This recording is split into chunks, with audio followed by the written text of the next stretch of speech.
ലോകത്ത് കടന്നു വന്നവർ മുഴുവനും സിറാത്ത് എന്ന് പറയുന്ന പാലത്തിന്റെ മുകളിൽ കാല് വെക്കേണ്ടവരാണ്.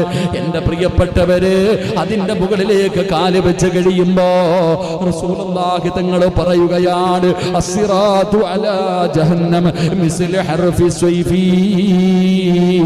വാളിന്റെ അഗ്രഭാഗത്തിനേക്കാൾ മൂർച്ചയുള്ള എന്റെ പ്രിയപ്പെട്ടവരെ ഒരു മുടിയെടുക്ക്, തലയിലെ ഒരു മുടിയെടുത്തിട്ട് ഏഴായിട്ട് ഇങ്ങനെ കീറിയെടുക്ക്, എന്നിട്ടൊരംശം ഇങ്ങനെ എടുത്ത് നോക്കണം. അല്ലാഹ്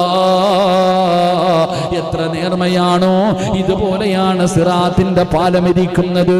വല്ലാത്ത ഇരുളാണ്, വല്ലാത്ത വഴുവഴുപ്പാണ്, വല്ലാത്ത മൂർച്ചയാണ്. അതുമാത്രമല്ല, അടിയിൽ തീയ, നരകത്തിന്റെ തീയുടെ മുകളിലാണ് പടച്ചവനെ ഇത് കെട്ടിവെച്ചിരിക്കുന്നത്. ഈ പാലത്തിന്റെ മുകളിലൂടെ നടന്നു വേണം എന്റെ പൊന്നാര മുസ്ലിമേ, എന്റെ ചെറുപ്പക്കാര.